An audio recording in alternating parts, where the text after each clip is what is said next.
All right, welcome grade nines to another video about economics. Today we're gonna go over what is supply and demand. We've talked a little bit about that in my lesson and in other presentations, but today we're gonna look at what supply and demand is.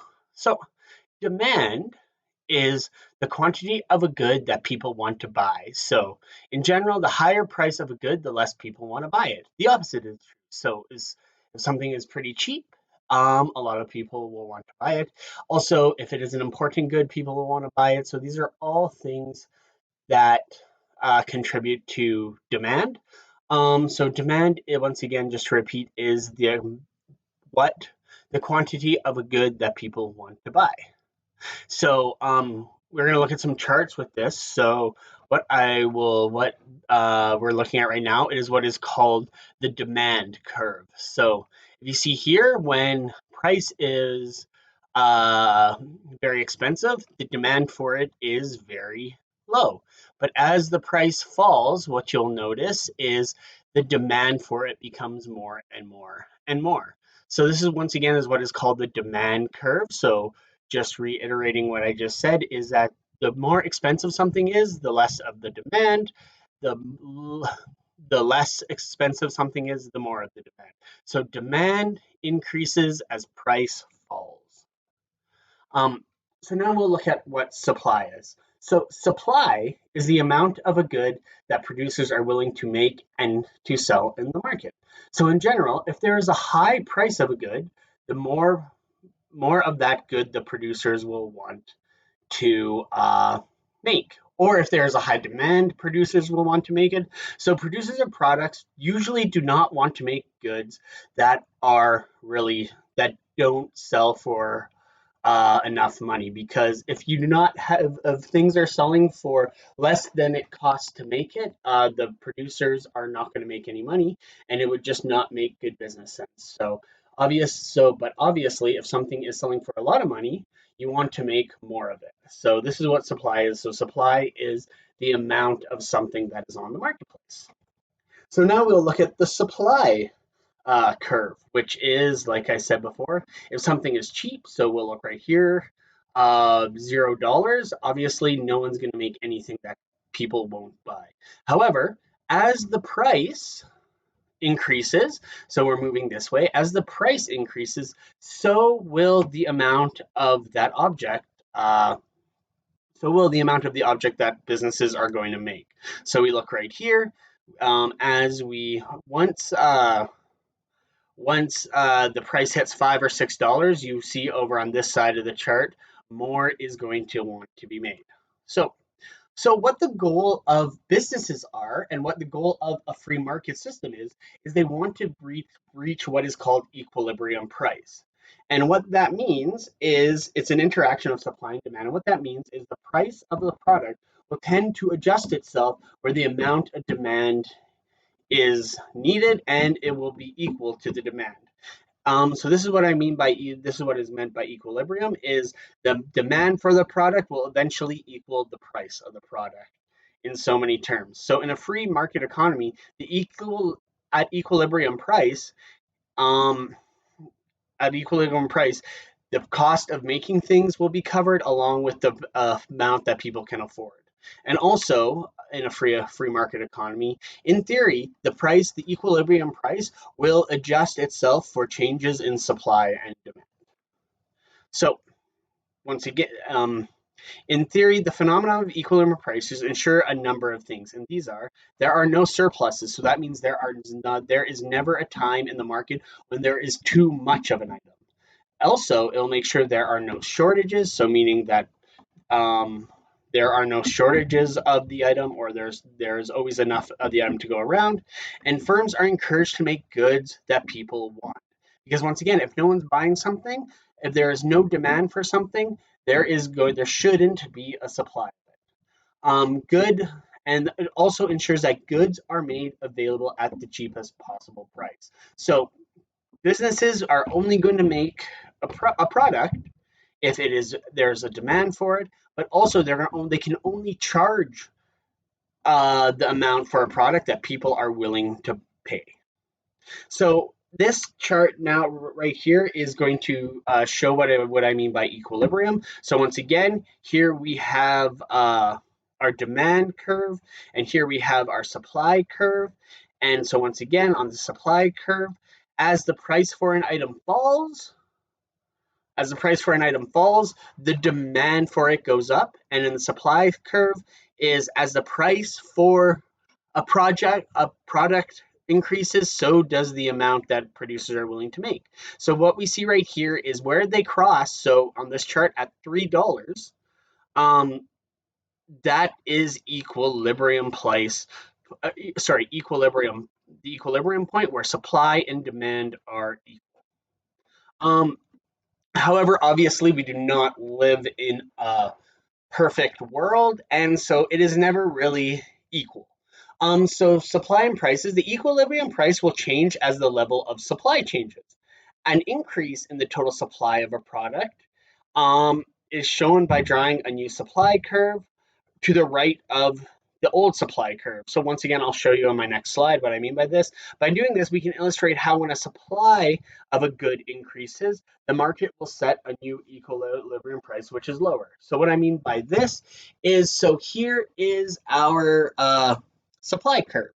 So once again, we started at $1 and we rise up to $6. So what happens the price increases, so does as the price increases, so does the amount of things that sellers are buying. And once you have too much of a product, the price is eventually going to fall. So what we see right here is sellers of a product will tend to shift their prices down to find a new equilibrium. So once again, they make the shift of the supply. So once again, we have a higher supply. So this is then after the shift, we see a new supply line. And what that means is where the demand line and the supply line interact, we're going to see a new price. So as a decrease in supply would have an opposite effect. So if this were to decrease, where these lines interact would be higher. So demand and prices. The equilibrium price will change as the level of demand changes. An increase in the total amount for a new product. If there's an increase in demand, the price is going to go up. So when we look at this, what I mean by this is as there is more as the demand for something increases, if we shift it, what that means, the price is going to go up. So basically, these charts are a very sort of complex way of illustrating the point that is, if there is a lot of something on the market, the price for it is going to go down. However, if something is very rare, the price for it is going to go up because there's not enough to go around. The example I use usually about this is gold. Gold is a rare mineral. You can only mine it in certain areas of the world, and it is a fairly hard process to mine.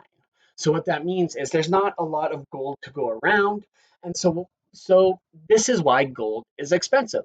However, if say tomorrow they find the world's biggest gold reserve and it is enough to flood the market in gold, the price for gold is going to go down because there's a lot of it available. So the rarer something is, the rarer something is, the more. Sorry, I apologize. The rarer something is, the higher the price of it is going to be. So the one other thing we have to cover with supply and demand is competition.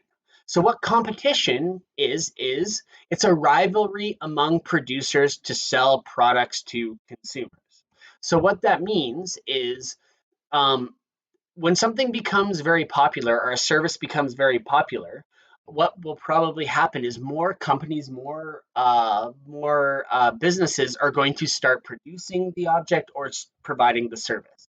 And what this means is that we are going to see when there is more people trying to make the same thing, what is going to happen is the price for that thing is going to A, go down, but B, the businesses are going to be competing with each other to not only be able to sell things for cheaper, but they're also going to try to make the object better. So if let's take, for example, phones. Um, what I mean by that is there are various phone manufacturers. So we have Samsung, we have Apple, we have Huawei, we have Google, we have Microsoft, we have all these businesses that are making phones for the marketplace. And people, the consumers, so people buying phones, have a huge selection. Obviously, people are going to want to look for the price of the phone, so how much something costs, but also the quality. So competition drives businesses to try to get people to buy their product by making the best product for the least amount of money. So competition in a way is a good thing because competition forces us to innovate products, and it also ensures that businesses can't charge whatever they want, because if they charge too much, people are going to buy things from other companies. So we have that as competition. What we have as the opposite of competition is what is called a monopoly. Not just the game, but a monopoly is when there is only one business providing a service or a product for everyone. And when there is only one business providing this, they can charge whatever they want and they aren't forced to innovate or change their product because they are the only one who is selling that product, so they really can do whatever they want. An example of this is I use our telecommunication company. So we have three big ones, which are Bell, Rogers, and Telus. And basically, there are no other companies that provides internet and cell phones and just internet, cell phones, and television. So they can really charge whatever they want. I mean, yes, they compete with each other. However, they talk to each other and they set prices and they set minimums. So they're never challenged. So they have a monopoly over the industry. And really, this would be one of the reasons why we have the most expensive cell phone and cable prices in the world, because they have a monopoly over the business. So that is the difference between competition and monopoly. Um, Competition is where there is a lot of people selling the same product, and this is a good thing because it makes prices go down, and it also forces them to innovate and make better products. Versus a monopoly where there's only one business selling something, and with that, they can charge whatever they want and they aren't forced to change or innovate their product. So that is the end of the presentation for supply and demand and monopolies and competition. So if you have any questions, please talk to me and we can talk more about that in my lecture next week. I hope you're all doing well today. I look forward to the next one. Have a great day.